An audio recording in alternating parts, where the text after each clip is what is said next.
strength and conditioning with our basketball players has evolved quite a bit over the past 20 to 30 years since I've been in the profession. The biggest thing is making sure our athletes are more robust and more prepared for the demands of basketball. And to do that, we need to train them during the off season and the in season just as much. But we are preparing them to be more robust, trying to recover from each training session that they do with basketball, and also to be able to execute those skills at higher levels. So to do that, we have to train them with higher resistances, higher speeds, and things that you can't just get on a basketball court.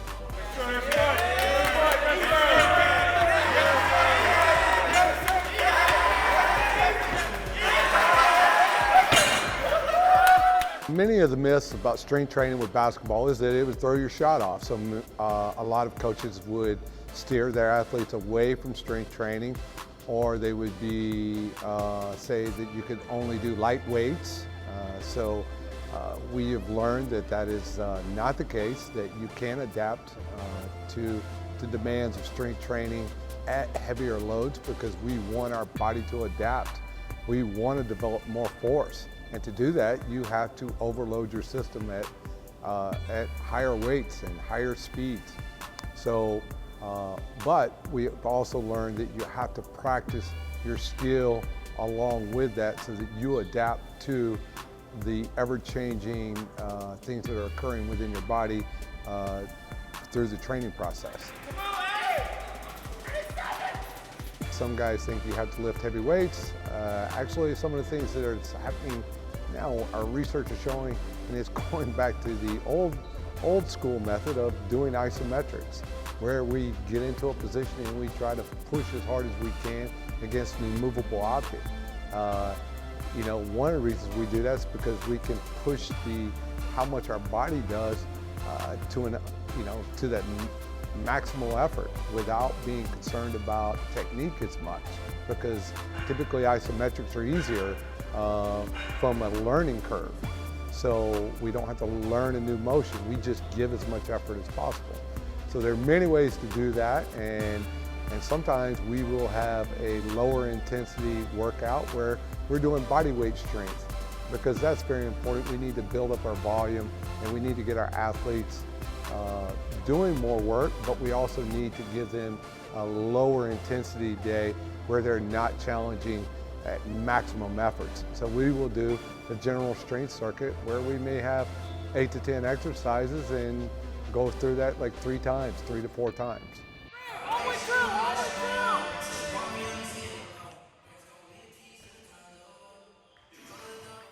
So I've just finished handing out our receivers to our sensors to our players, and they're just into a small little clip that clips onto their waistband wherever they want to do it. Some guys will put it up on their jersey. Then from there I come back and log into our network. So now the system's fired up, set to go. So as we're watching it practice, we can go to the court view and see all of our players moving and seeing what's occurring. So in this view, we're looking at the cumulative load of our players as they accumulate more work in this non-linear game of basketball. They can use this to assess how much distance they've covered, especially when we're bringing a gentleman back from injury. We want to know exactly how much work they've done. Staying up to date in the field of strength conditioning is critical. And we do that through reading, we do that through meeting with my staff. I'm very fortunate that I have a large staff where they are extremely involved in research. We actually try to research our methods, our processes, and try to learn. And that's the great thing about having a sports science department right in our weight room. Our guys are reading and researching, and they're sharing those things with me, and likewise, I'm doing that also. And now with the field, with the world being connected so much through the internet, that we can read and share with others, and we can learn from others, instantaneously. So with that process, we're always on the leading edge and trying to learn more and how we can improve what our athletes do and what we do for them.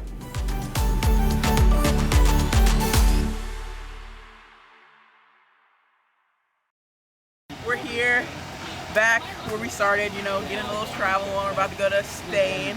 Got our little coffee here, getting bags checked in. Let's get it. See, tell the people, what are you going to do? It's going to be fun. We just got to the airport. We're about to get on our flight and have a good time. See you on the other side. It wasn't even rough for me anymore. I was so used to this trip. It was my favorite tour, probably. It's a part of Madrid that I really, really like. I like Madrid as a city in general. So we left the hotel. We were in the very center of Madrid, so it took us 5 to 10 minutes to walk through most of the places that we saw. I remember that I had never been to Toledo, and I don't understand why, because I was really surprised to see how gorgeous it is. I had no idea. And it's another very historical town, one of the earliest in Spain. It's up in a hill, so that it could be protected from the Roman Empire era. So it had kind of a wall, and it was put up top in a hill that was surrounded by water so that no one could get to it. So we got in the hill opposite to it, so we could see it from outside, and it was just gorgeous. We took a lot of pictures there. We also went to this place where they make swords the way they used to make them in 500 years ago. So some people bought some swords from different sizes, anywhere from like a letter opener to an actual kind of full-size. I didn't, but some people have them at home, if you're wondering right now. There's 3 big museums in Madrid that are very historical, not only in Spain, but Europe. The one that we went to as a team is called Prado, and it has a lot of art from the medieval ages. So I like just rushing in there and trying to find my favorite paintings. And we saw San Velázquez, we saw Goya, we saw a little bit of Art Greco.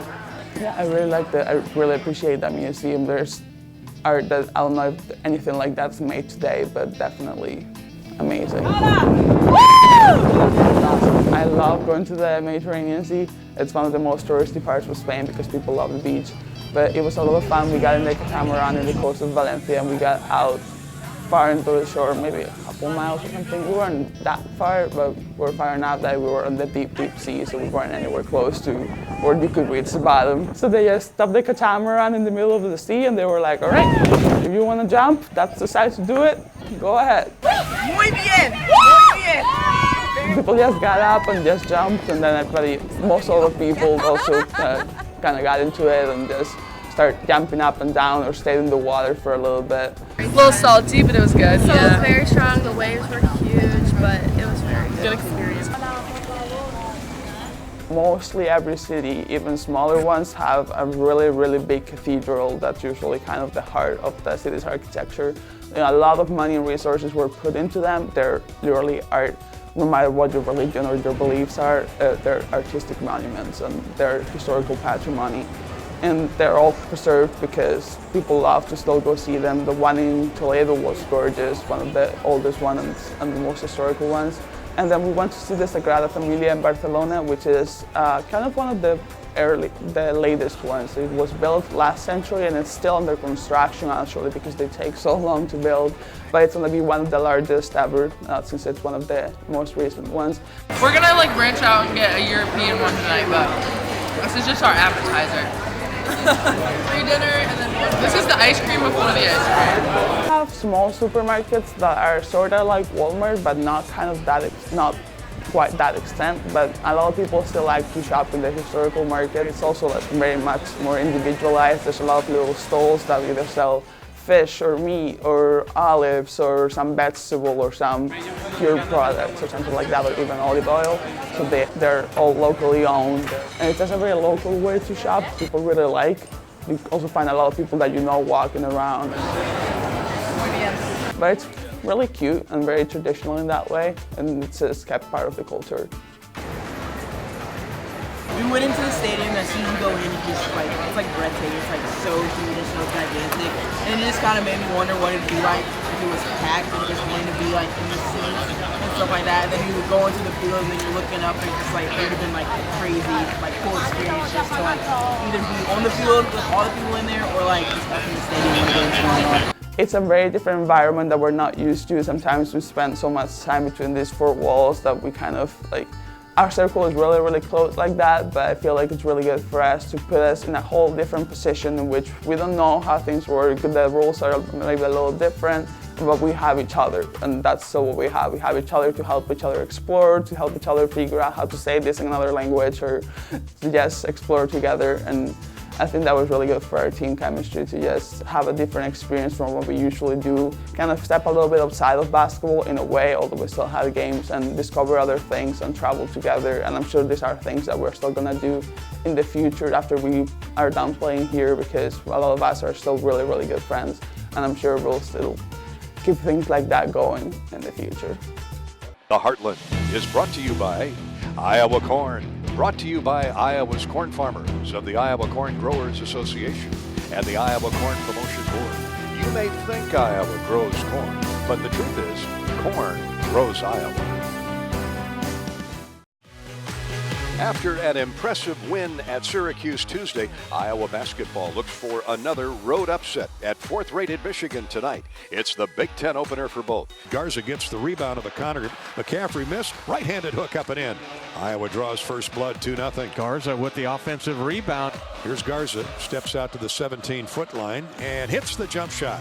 A lot of superlatives for the first half. It's just outstanding play by 19 points, 19 of your 27 points by Luka Garza. He's doing it all. Luka Garza, though, what can you say for us?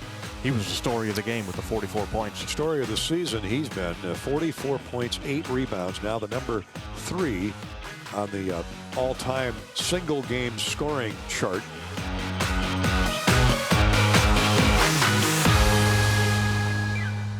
After dropping its Big Ten opener Friday at fourth-ranked Michigan, Iowa basketball has its conference home opener with the Minnesota Golden Gophers. The Hawks are back in Carver Hawkeye Arena for the first time in over 2 weeks, fueled by Luka Garza's phenomenal performance against the Wolverines. The Hawks with a ball and a 1-point lead. C.J. Frederick, stop and go move, high post right. Drives a pass left wing for Wieskamp. Stands still 3, good again. 2 for 2, not a bad start for Muscatine's Joe Wieskamp. Wieskamp shooting a 3 in transition. Good! Splashdown by Joe Wieskamp. Richard Pitino just looked skyward. And Joe's feeling it tonight. Here's Wieskamp's rebound to Bohannon. Still 15-10 Iowa. Joe on a give and go. Layup good. What an acrobatic, athletic move by Wieskamp, who got the rebound, trailed the play, and then exploded to the basket. Screen by Garza. Now give and go with Garza. Put it on the floor, knocked away, but right to Toussaint. Up and in off the glass. Enzel right of the lane. Out front to McCaffrey. Shot fake, step back 3, and good. Nice looking touch there by Connor McCaffrey. Good job, Joe Toussaint. Here he goes to the basket. Shot up, no good. Partially blocked. Put back is good by Craner. Cordell drives right baseline. 10 to shoot. Nice pass inside. And a dunk by Craner. Craner had great leverage on Marcus Carr, the point guard, who's 6'3" or 4. Bohannon drives into the lane to C.J. Frederick. Long 3, good. Man, what beautiful rotation he has on that shot. Here's a backdoor feed for Garza. Shot up, good. Iowa going to force a Minnesota timeout. Luka Garza just gave it the Herculean armbar. Here's Joe going to the other end. Dunks it through. 2-hand over the head stuff after he blocked the shot of Trey Williams. That got the crowd on its collective feet. That's a heck of a play right there. That is a all Big Ten play right there. 72-52 Hawkeyes. That's the final. Iowa 1-1 in Big Ten play. Minnesota 0-1. And the Hawks take a 7-3 mark to Iowa State Thursday. The Heartland is brought to you by Mediacom. Today's broadcast is powered by Extreme. Feel the power of amazingly fast internet, up to 1 gig. University of Iowa Healthcare. Changing medicine, changing lives.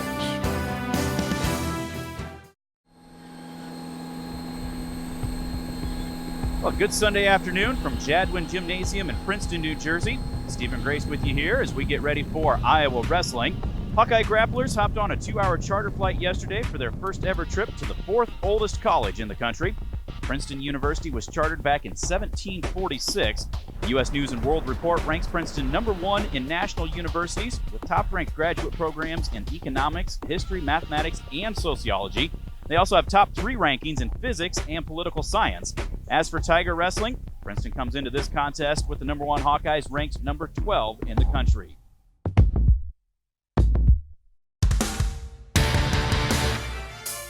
We move to 133 pounds. Top-ranked Austin DeSanto for the Hawkeyes taking on Sean Pearson, a freshman with a 2-4 record.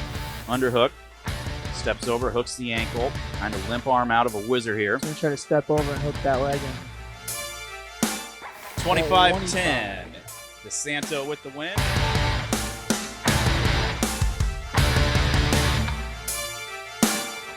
Lugo taking on Mike D'Angelo, number 14 in the country.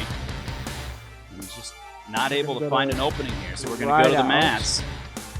It'll be 2-1. D'Angelo. Lugo's going to go down. Lugo will start down here. How about a reversal? Did a good job the first time around. Kept the leg out, came up to his feet and got out. D'Angelo trying to throw that leg. We catch it. Catch it. Here we go. We can get a reversal here. Dump him down, and Lugo, no points yet. Now a scramble D'Angelo's situation. still on top now. D'Angelo's still gaining riding time here. He's got to get those. Lugo turning in. There's a reversal. And nope. There it is. There's the 2 reversal from Lugo. 10 seconds. You know, and they slide out as the period comes to an Lugo's end. going to win 3-2. Pat Lugo on the reversal and ride out. I called it. Get the reversal and get the win right there. Yep. Tom says, Marinelli, we don't want to piddle dink around. Let him go. And now he goes, takes him to his back. Can he get it? The He does! Nice. God. No time wasted by Michael Kimmerer. Hits a sweep, gets a takedown. There it is. He's getting into the whip Take over him to here. his back. Rolling him up over. 197 pounds. Jacob Warner for the Hawkeyes. Patrick Bruckey for Princeton. 3 for the Hawks, 2 for Princeton. There's a shot attempt. He's got to 15 go on the again. clock. 15. There's a shot. He's got an angle. He's on a sweep. Gets He's across. down. Oh, There's a tick. Oh, Bruckey doesn't does the call split. it. We elevate. 5 on the clock, driving through. There's a Gets up for the Warner. takedown. 3 seconds to go. He's going to take a 5-4 lead and win this match. Jacob Warner with the last-second takedown to get the win. Big time win for Jacob Warner. Takes out the number 2 ranked guy, Pat Bruckey. Showing some emotion as well. In the final seconds.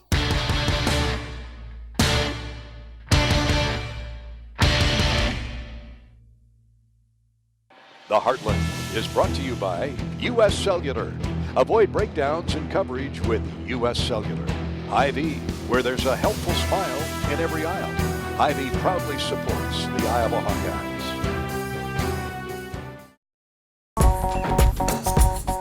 Latham High-Tech Seeds is proud to partner with the Iowa men's basketball team by raising money for every free throw made by the Hawks all season long through the Hawkeye Charity Stripe promotion.